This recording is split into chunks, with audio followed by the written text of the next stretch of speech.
एकादशी पूरे साल में 2 बार आती है। एक श्रावण के महीने में आती है, दूसरी पोषादिक क्रम में आती है। श्रावण के महीने की जो पुत्रदा एकादशी होती है, ये संतान की वृद्धि करने वाली है।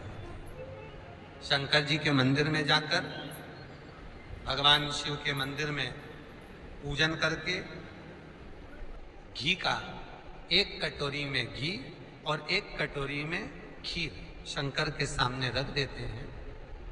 भगवान शंकर के मंदिर पर चौखट पर घी का दिया लगा देते हैं।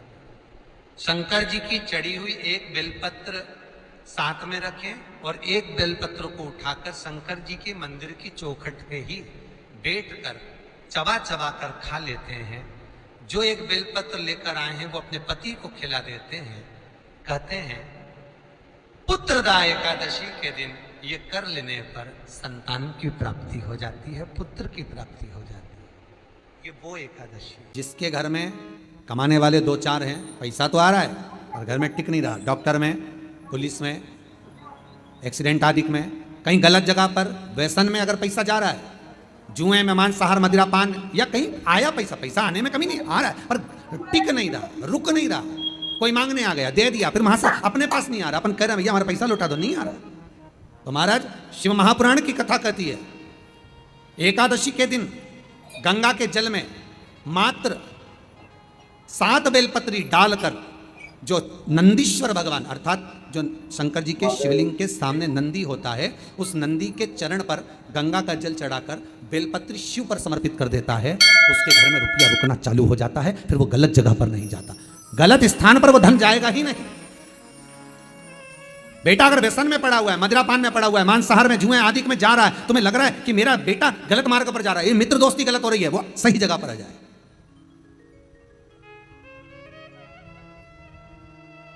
करना है एकादशी।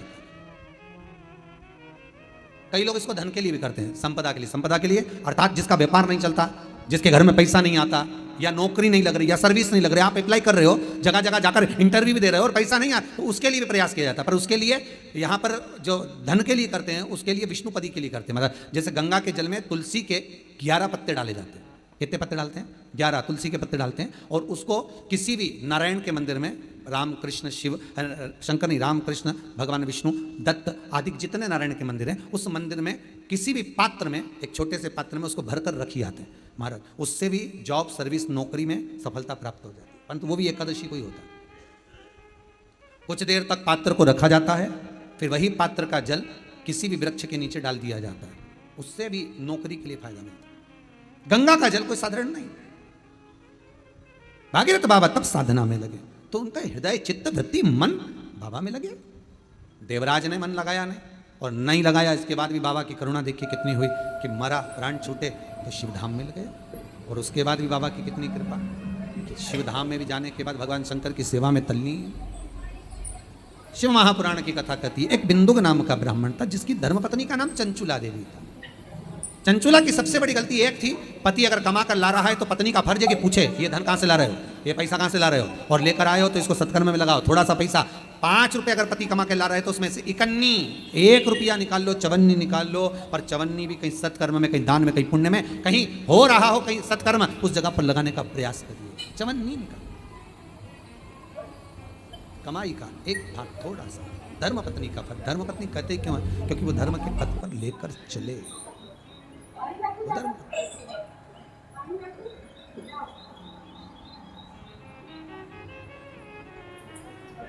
पैसा, धन ज़्यादा आने लगे तो पत्नी को कहना चाहिए कि देखो थोड़ा बहुत मेरा मन है, शिव महापुराण की कथा हो जाए, या फिर कहीं सत्कर्म में लग जाए, कहीं ब्राह्मण भोज, साधु भोज, सन्यासी भोज, गुरुजन में, संत जन में, साधु जन में, तपस्वी जन में कहीं लग जाए। ये धर्मपत्नी है। जहां धर्म जुड़ा हुआ हो वो धर्म।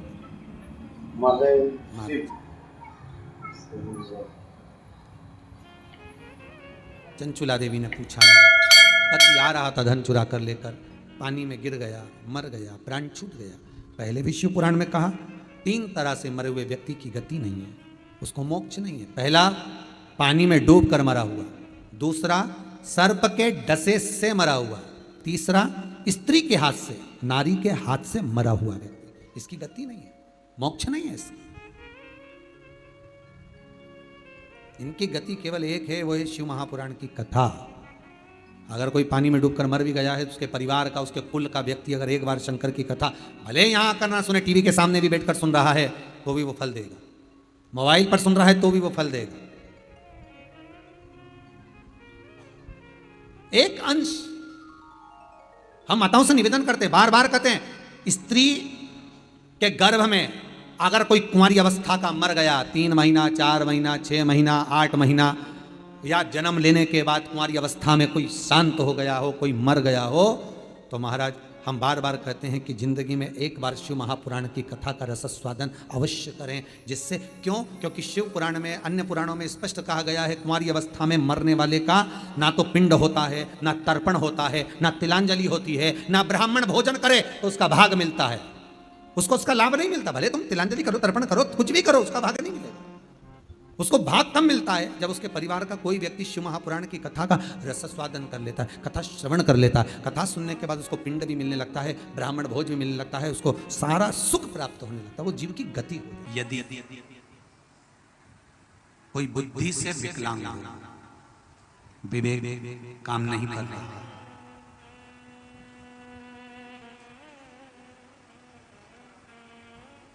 अगर विवेक काम ना कर रहा हो, माइंड से कोई कमजोर हो, तो जब स्वधा के नाम से आप शंकर भगवान को जल समर्पित करें, स्वधा स्वधा कहकर उस जल को समर्पित करें, तो पितरों का स्मरण कर कर वही स्वधा को समर्पित किया गया जल, जिसको विवेक की तकलीफ होती है, बुद्धि की तकलीफ होती है, अपने पितरों का, अपने पूर्वजों का स्मरण कर कर उस जल को उस विवेकहीन व्यक्ति के दोनों भुकुटियों के पास में लगा देना चाहिए, थोड़ा सा। जैसे पत्र में आया है,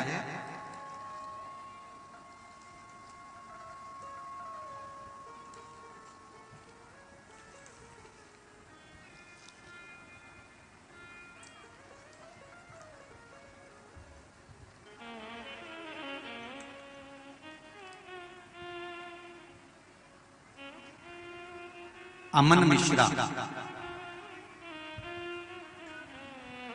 24 घंटे यहां पर सेवा दे रहे हैं। कहीं हैं अमन मिश्रा? आती हैं? एक बार दोनों हाथ लगा दे। श्री शिवाय नमस्ते। मेरी छोटी बहन मानसिक रूप से असंतुलित है। विज्ञान की सहायता से हर वह कदम उठाया गया जो उठाना चाहिए, सारे चिकित्सकों को दिखाया गया, सारी दवाइयां कराई गई, पर कोई लाभ नहीं मिला। सिर्फ और सिर्फ अगर कुछ थोड़ा सा लाभ देख पाया हूं अपनी बहन पर, तो बिलपत्री मैंने अपनी बहन को सेवन कराना प्रारंभ करा, जिससे अब उसमें थोड़ा सा लाभ देख पा रहे हैं। सही आपने लिखा है पत्र, दोनों हाथ मिला दीजिए। हर हर बैठो बैठो बैठ। कहां से हो बाबू? यही सिमरी के? बाबा की कृपा हो। अगर मेरे बाबा ने थोड़ा सा भी हाथ पकड़ा है, सारे मेडिकल को दिखाने के बाद भी अगर थोड़ा सा लाभ भी, इंच मात्र का भी अगर दिया है मेरे शंकर ने, तो ये जान लेना, मैं तो यहां तक कहूंगा कि आप अगर शिव महापुराण की कथा तक पहुंचे हो, या आस्था चैनल पर शिव महापुराण की कथा सुन रहे हो, या फेसबुक यूट्यूब पर टाइम निकालकर अगर शिव महापुराण की कथा सुन रहे हो, तो ये मेरा विश्वास कहता है कि शंकर भगवान ने तुम्हारा हाथ पकड़ लिया है, अब वो डूबने नहीं देंगे, ये निश्चित है। कौन आता है सिमली अर्चन में इतनी दूर अपने अपने गांव से? जो आसपास के रहते होंगे वो आ जाते होंगे, व्यापार करने आ जाते होंगे, जिसके यहाँ शादी ब्याह होता होगा तब आते होंगे। कौन आएगा किसी के? कौन सुनेगा आस्था चैनल पर कथा? कौन सुनेगा फेसबुक यूट्यूब पर कथा? अगर आप ढूंढते ढूंढते भी अगर शिव महापुराण की कथा तक पहुंचे हो, भले आसपास चैनल के माध्यम से सुन रहे हो, फेसबुक यूट्यूब के माध्यम से सुन रहे हो, चाहे इस पंडाल में सुन रहे हो, आप ढूंढते हुए भी अगर शंकर की कथा तक पहुंचे हो, तो जरूर मेरे देवाधिदेव महादेव को कुछ अच्छा करना होगा। इसलिए तुमको खींच कर यहाँ तक बुला लिया, नहीं तो बहुत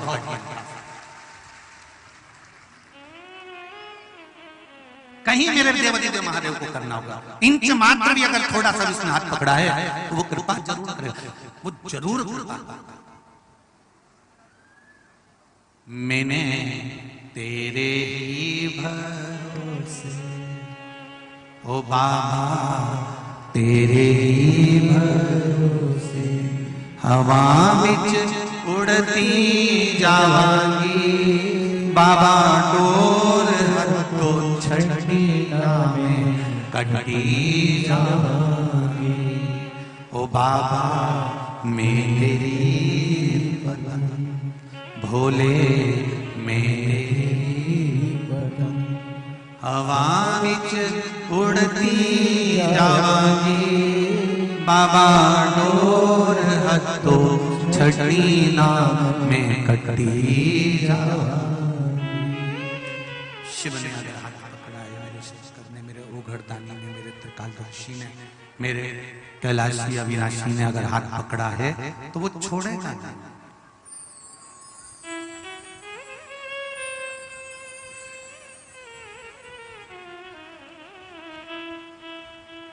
एकादशी के दिन अगर जल चढ़ाने जाओ तो 3 बार मुख से बोलिएगा। फिर से बोलो एक बार, स्वधा स्वधा स्वधा।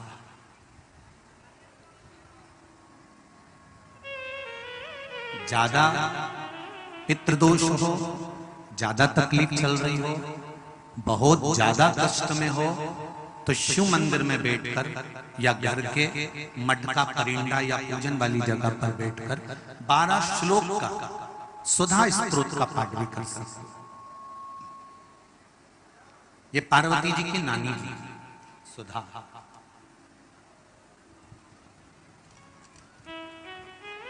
जो भगवान शिव का अभिषेक करना, पूजन करना, अर्चना करना, मंत्र जाप करना, स्मरण करना, नित्य प्रति शिव पूजन में डूबी रहना, इनका एक ही काम था। थी पितरों की पत्नी,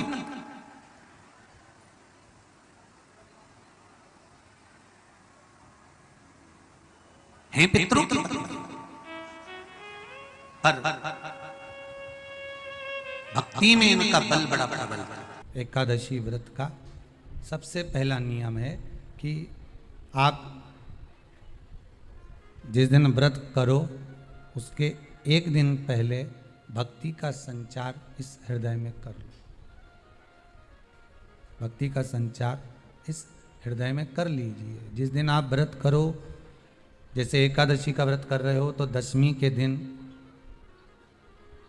शाम का समय जब आवे, रात्रि जब होने लगे, शाम का समय आवे और रात्रि का आप जब भोजन ग्रहण करो तो उस भोजन में कोई ऐसा पदार्थ ग्रहण मत करिए जिस पदार्थ के कारण आपकी एकादशी बिगड़ जाए।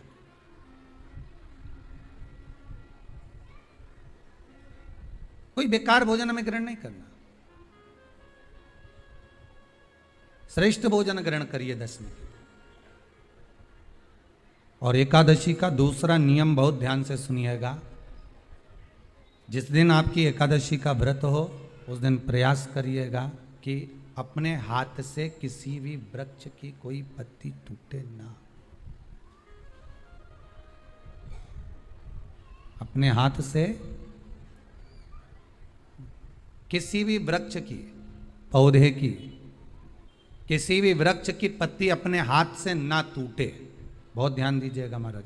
एकादशी का ये दूसरा नियम है कि अपने हाथ से किसी पौधे की, किसी वृक्ष की, किसी डाली की कोई पत्ती टूटे ना, कोई पत्ती ना टूटे, इसका प्रयास करिए।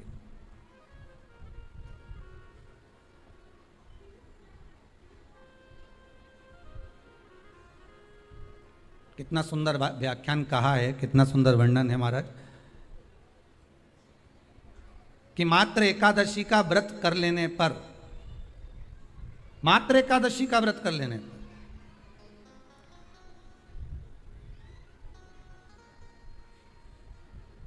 जो पूर्व में किया गया हमारा पाप कर्म है हमने किसी जीव की हत्या करी है, हमने किसी को कष्ट प्रदान करा है, हमने किसी को अपशब्द कहा है, हमने किसी को ताने दिए, हमने किसी को आड़ा टेढ़ा कहा है, हमने किसी को गालियां दे दी है, मात्र एकादशी का व्रत ही कर लेने पर ये सारे जो दोष हैं वो समाप्त हो जाते हैं।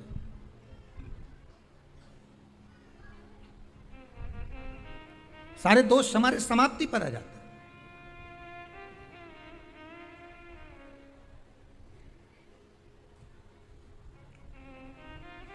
अब एक विचार करिएगा थोड़ा सा अपने मन में, अपने चित्त में, अपनी वृत्ति में एक बात उतारिएगा, एक अपने मन में एक बात को उतार कर रखिएगा कि आप अपने पाप को, अपने पाप कर्म को जिस दिन छिन्न करने वाले हो, समाप्त करने वाले हो, अपने पाप को आप जिस दिन समाप्ति पर लेकर जा रहे हो, तो उसके एक दिन पहले आपको प्रसन्नता होना चाहिए कि नहीं होना चाहिए कि कल मेरा पाप कटने वाला है, कल मेरा पाप समाप्त होने वाला है। जो मैंने पाप कर्म करा है वो समाप्त होगा, जो मैंने पाप कर्म करा है वो कल समाप्त हो जाएगा। तो एक दिन पहले आपके चेहरे पर प्रसन्नता हो कि ना हो?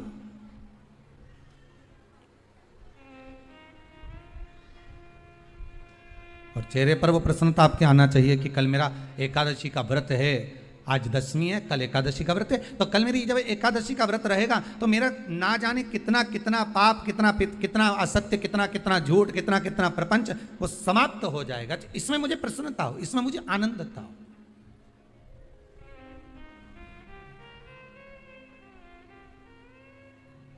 तो क्या कहा गया कि प्रयास करिएगा कि एकादशी के दिन कोई वृक्ष की, कोई डाली की, कोई कोपल की कोई पत्ती ना तोड़ी जाए। क्यों? तो कहा अगर उस पत्ती को हम तोड़ देते हैं, वृक्ष की पत्ती को या क्यारे में लगी हुई कोई डाली की पत्ती को हम तोड़ देते हैं तो एकादशी का पुण्य फल प्राप्त नहीं होता, एकादशी का कोई फल हमारे खाते में नहीं जाता, पुण्य फल प्राप्त। अब फिर भले तुम चाहे तुमने मोरधन खाया हो, चाहे तुमने फिर चिप्स खाई हो, चाहे तुमने फिर व्रत का कितना ही सामान खा गए हो और तुमने सोचा कि आज मेरी एकादशी है, तो फिर उसका कोई फल प्राप्त नहीं है, उसका कोई सुख प्राप्त नहीं है आपको, फिर उसका कोई आनंद प्राप्त नहीं है आपको, फिर उसमें कोई आनंद की अनुभूति आपको नहीं मिलेगी। एकादशी कौन है? कहां से प्रगटी है? माया? नहीं, एकादशी है कौन? क्यों इसकी इतनी प्रधानता है? क्यों इसकी पुण्यता है? ऐसा क्या है एकादशी में जो इसकी पुण्यता मानी जाए? कौन है ये जो भगवान नारायण तक एकादशी का व्रत करते हैं? सुभद्रा जी को भगवान जगन्नाथ ने, जगदीश ने एकादशी का व्रत कराया था। बद्रीनारायण भगवान को माता लक्ष्मी ने एकादशी का व्रत कराया था। क्यों? चंद्रायण एकादशी व्रत की माता। एकादशी है कौन? तो कहा जिसको व्रत करने पर भगवान नारायण भी जिसका व्रत करते हो, भगवान माता लक्ष्मी जिसका व्रत करती हो, वो एकादशी है कौन? तो शास्त्र वर्णन करता है महाराज, स्कंद पुराण का सुंदर चातुर्मास खंड के अंतर्गत वर्णन आया है महाराज। एक बार भगवान विष्णु आनंद में विराजमान थे, पद्मावती और माता लक्ष्मी दोनों उनके पास में विराजी हुई थी, दोनों बैठी हुई। भगवान लक्ष्मी और पद्मावती दोनों बैठी हैं, एक सिर के पास, एक चरण के पास। कुछ समय बाद वहीं पर ब्रह्मदेव का आगमन हुआ और ब्रह्मा जी आगमन पाकर भगवान नारायण पद्मावती से लगकर उठे और उठकर लक्ष्मी की ओर झुके। झुकने पर इन तीनों के समागम से भगवान नारायण के हृदय चित्त से एक कन्या प्रकट हो गई। उस कन्या का नाम एका था। क्या नाम था?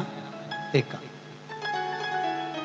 अब 10 उसके गुण इतने प्रबल थे, वो 10 गुण उसके बड़े प्रबल थे कि वो एका जिसको निहारती थी उसको संपदावान बना देती थी, जिसको देख लेती थी उसके जीवन में वो आनंद की अनुभूतियां करा देती थी। एका जिस मार्ग से जाती थी उस मार्ग के द्वार खोल देती थी। एका का पुण्य इतना पुण्य प्रखर। पद्मावती और लक्ष्मी ने कहा महाराज ये बेटी आपके द्वारा निर्मित हुई है, इसका कन्यादान करना चाहिए। हमारे यहाँ हिंदू धर्म में रीति है जिस दिन कन्यादान करा जाता है उस दिन व्रत रखा जाता है। अब आजकल रखते कि नहीं रखते हो मालूम नहीं, और कन्यादान करते समय व्रत रखा जाता है। व्रत रखना, एका का कन्यादान करना है। भगवान बोले कन्यादान करें, किसको दें? एका किसको दी जाए? एका प्रदान किसको करी जाए? पुण्यता किसको दी जाए? भगवान नारायण ने उसी समय लक्ष्मी और पद्मा से पूछा, तुम बताओ पद्मा लक्ष्मी दोनों एका से पूछी, एका बताओ इसका पुण्य हम आपका हस्त कमल आपको प्रदान किसको करें, हम किसको दें? एका कहती है पिताजी, भगवान से कहती है नाथ कृपा करिएगा, मेरे को अगर प्रदान करना चाहती हो, अगर मुझे देना चाहते हो तो एक काम करो, एक काम करो। यदि आप देना चाहते हो तो भगवान एक काम, माता ने कहा कि पिताजी अगर कुछ देना चाहते हो तो ऐसी कृपा करो, संसार के मनुष्य अगर मृत्यु लोक में आकर के अंदर 2 एकादशी का भी पुण्य भाग अगर ग्रहण करते हैं तो ये एका उनकी होती है और वैकुंठ का राह खोल देती है। इनके जाने से पहले अगर मैं प्रवेश करती हुई जाऊंगी और इनके मार्ग को सुलभ बनाती हुई जाऊंगी, वो एका 10 गुण के कारण एका। श्री शिवाय नमस्तुभ्यम, हर हर महादेव। पूज्य गुरुजी ने इस वीडियो में श्रावण मास की पुत्रदा एकादशी के विषय में एक एक उपाय अच्छे से समझाकर बताए हैं। वीडियो को अच्छे से देखकर इन उपायों को आपको अवश्य करना है। पुत्रदा एकादशी संतान की कामना करने वालों को, पुत्र की कामना करने वालों को यह उपाय अवश्य ही करना चाहिए। भगवान भोलेनाथ की कृपा से आपके संतान अवश्य ही होगी। वीडियो को अच्छे से देखकर समझकर इन उपायों को आपको अवश्य करना है। वीडियो अच्छी लगे तो like, share and subscribe, comment में श्री शिवाय नमस्तुभ्यम, हर हर महादेव अवश्य लिख देना। जाते जाते चैनल को सब्सक्राइब अवश्य कर देना। जय श्री राम, हर हर महादेव, जय श्री महाकाल।